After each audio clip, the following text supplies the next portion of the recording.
नमस्कार। आकाशवाणी देहरादून से प्रस्तुत हैं प्रादेशिक समाचार। पहले मुख्य समाचार। प्रधानमंत्री नरेंद्र मोदी ने वन वर्ल्ड टीबी शिखर सम्मेलन को संबोधित किया। कहा, भारत टीबी मुक्त समाज के लिए प्रतिबद्ध।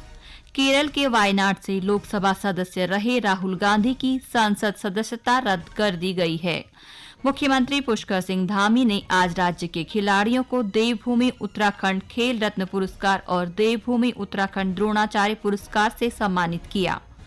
और केंद्र सरकार ने बागेश्वर व पिथौरागढ़ जिलों में राष्ट्रीय राजमार्ग संख्या 309A के उन्नयन कार्य के लिए 348 करोड़ 56 लाख रुपए की स्वीकृति प्रदान की है।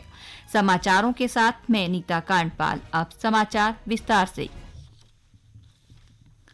प्रधानमंत्री नरेंद्र मोदी ने कहा है कि भारत ने तपेदिक के विरुद्ध वैश्विक संघर्ष में कई नई पहल की हैं। वाराणसी में आज वन वर्ल्ड टीबी शिखर सम्मेलन को संबोधित करते हुए श्री मोदी ने कहा कि सरकार के सतत प्रयासों से देश में तपेदिक के मरीजों की संख्या कम हो रही है। बीते 9 वर्षों में भारत ने टीबी के खिलाफ इस लड़ाई में अनेक मोर्चों पर एक साथ काम किया है, जैसे पीपल्स पार्टिसिपेशन, जन भागीदारी, एनहेंसिंग न्यूट्रिशन, पोषण के लिए विशेष अभियान, ट्रीटमेंट इनोवेशन, इलाज के लिए नई रणनीति, टेक इंटीग्रेशन, तकनीक का भरपूर इस्तेमाल और वेलनेस एंड प्रिवेंशन, अच्छी हेल्थ को बढ़ावा देने वाले फिट इंडिया, खेलो इंडिया, योग जैसे अभियान। प्रधानमंत्री ने कहा कि आज तपेदिक के इलाज की 80% दवाएं देश में ही बन रही हैं। प्रयोगशालाओं की संख्या बढ़ाई गई है और मरीजों को आयुष्मान भारत योजना के दायरे में लाया गया है।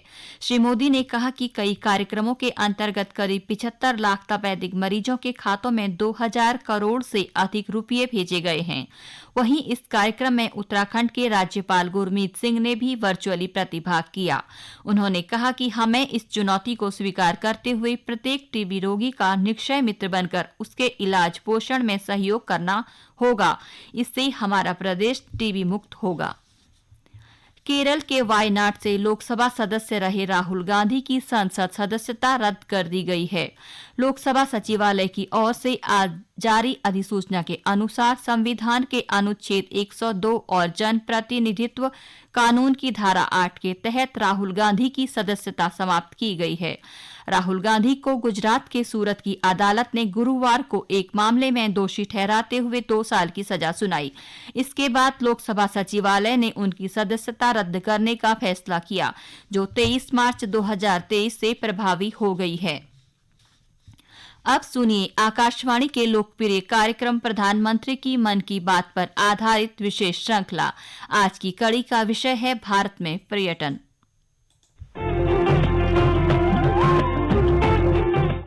लोग, आवाज और सीधा संवाद, यानी हमारे, आपके, हम सबके मन की बात। जी हां, ऐसे ही करोड़ों लोगों से जुड़ते हैं हमारे प्रधानमंत्री आकाशवाणी पर हर महीने के आखिरी रविवार को मन की बात कार्यक्रम के साथ।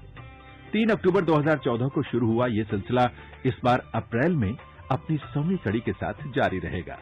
इस अवसर पर आकाशवाणी इस विशेष कार्यक्रम से प्रधानमंत्री के कुछ ऐसे चुनिंदा संबोधनों को प्रस्तुत करने जा रहा है जिन्होंने देश को नई राह दिखाई। बात चाहे प्राकृतिक खूबसूरती की हो या फिर सांस्कृतिक विरासत की, विविधताओं से भरा है अपना देश। देश के हर कोने में आस्था और श्रद्धा के केंद्र फैले हैं।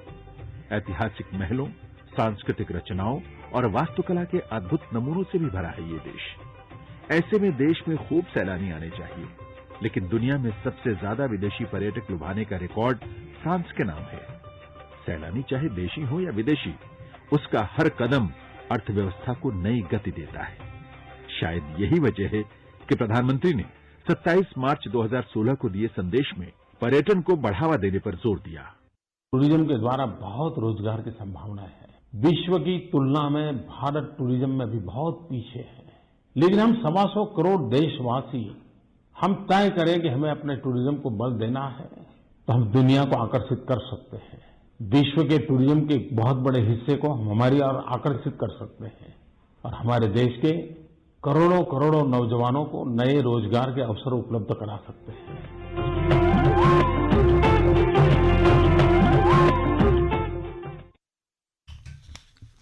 ये समाचार आकाशवाणी केंद्र देहरादून से प्रसारित किए जा रहे हैं।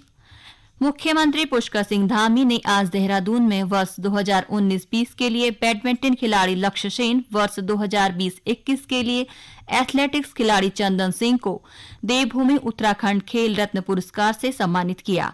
वहीं देवभूमि उत्तराखंड द्रोणाचार्य पुरस्कार वर्ष 2019-20 के लिए बैडमिंटन प्रशिक्षक धीरेन्द्र कुमार सेन, वर्ष 2020-21 के लिए ताइक्वांडो प्रशिक्षक कमलेश कुमार तिवारी और वर्ष 2021-22 के लिए तीरंदाजी प्रशिक्षक संदीप कुमार डुकलान को पुरस्कार देकर सम्मानित किया गया। साथ ही खेल के क्षेत्र में उल्लेखनीय योगदान दिए जाने पर लाइफ टाइम अचीवमेंट पुरस्कार वर्ष 2021-22 से एथलेटिक्स खिलाड़ी सुरेश चंद्र पांडे को सम्मानित किया।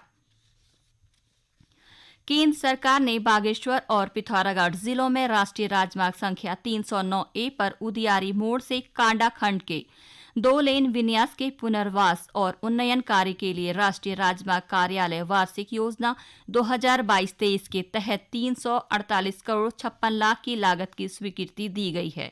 यह जानकारी केंद्रीय सड़क परिवहन और राजमार्ग मंत्री नितिन गडकरी ने ट्वीट कर दी है। इसके अतिरिक्त केंद्र सरकार ने उत्तराखंड को पूंजीगत निवेश के लिए विशेष सहायता की 447 करोड़ रुपए की दूसरी किस्त की स्वीकृति दी है। वहीं मुख्यमंत्री पुष्कर सिंह धामी ने ट्वीट कर केंद्र सरकार का आभार जताया है। अटल आदर्श राजकीय इंटर कॉलेज पावकी देवी में आज एक कार्यक्रम में वन एवं तकनीकी शिक्षा मंत्री सुबोध उनियाल ने कहा कि प्रदेश सरकार ने 1 साल में अनेक ऐतिहासिक कार्य किए हैं। उन्होंने कहा कि अंत्योदय को ध्यान में रखते हुए सरकार कार्य कर रही है। उन्होंने कहा कि पर्यटन को बढ़ावा देने के लिए सरकार ने 100% सब्सिडी का प्रावधान किया है।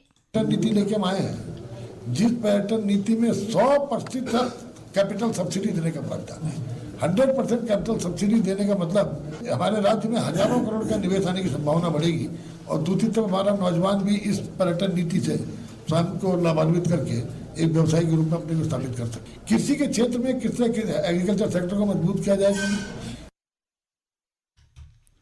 राज्य सरकार के 1 वर्ष पूर्ण होने पर सीमांत जिला चमोली में 1 साल नई मिसाल कार्यक्रम आयोजित किए जा रहे हैं।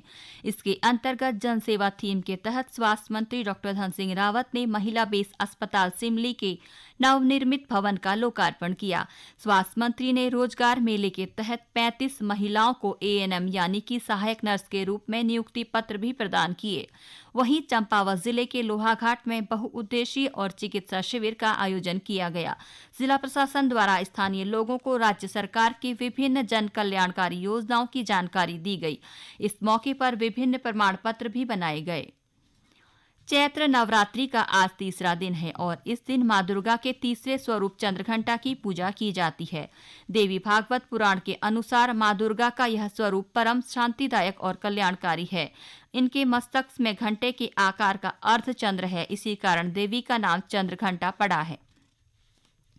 रमजान का पवित्र महीना आज से शुरू हो गया है। इस्लामिक कैलेंडर का 9वां महीना रमजान का महीना होता है। रोजेदार इस महीने में उषा काल से सूर्यास्त तक रोजा रखते हैं। रमजान महीने की समाप्ति पर ईद उल फितर मनाई जाती है। प्रधानमंत्री नरेंद्र मोदी ने रमजान महीने की शुरुआत पर सभी को शुभकामनाएं दी हैं। एक ट्वीट में श्री मोदी ने कहा कि यह पवित्र महीना समाज में एकता और समरसता लाता है। मुख्य सचिव डॉक्टर SS संधू ने इको टूरिज्म और जड़ी बूटी को बढ़ावा दिए जाने के संबंध में वीडियो कॉन्फ्रेंसिंग के माध्यम से सभी जिलाधिकारियों के साथ बैठक की। मुख्य सचिव ने कहा कि प्रदेश में 70% से अधिक वन क्षेत्र होने के कारण वन प्रदेश की आर्थिकी का महत्वपूर्ण संसाधन बन सकता है। और अब एक नजर आज के मौसम पर। मौसम विभाग ने आज और कल के लिए प्रदेश में कहीं कहीं ओलावृष्टि का येलो अलर्ट जारी किया है। मौसम विभाग के निदेशक विक्रम सिंह ने बताया कि आज राज्य के कुछ क्षेत्रों में हल्की से मध्यम बारिश और बर्फबारी हो सकती है। उन्होंने बताया कि 3500 मीटर और उससे अधिक ऊंचाई वाले क्षेत्रों में बर्फबारी होने की संभावना है। 26 मार्च को राज्य के मैदानी जिलों में मौसम शुष्क रहेगा, जबकि पर्वतीय क्षेत्रों में हल्की बारिश या बर्फबारी की संभावना बनी हुई है। 27 मार्च को उत्तरकाशी, चमोली और पिथौरागढ़ के जिलों में ऊंचाई वाले क्षेत्रों में कहीं कहीं हल्की बारिश या गरज के साथ बारिश होने की संभावना है। अंत में मुख्य समाचार एक बार फिर। प्रधानमंत्री नरेंद्र मोदी ने वन वर्ल्ड टीबी शिखर सम्मेलन को संबोधित किया। कहा, भारत टीबी मुक्त समाज के लिए प्रतिबद्ध। केरल के वायनाड से लोकसभा सदस्य रहे राहुल गांधी की संसद सदस्यता रद्द कर दी गई है।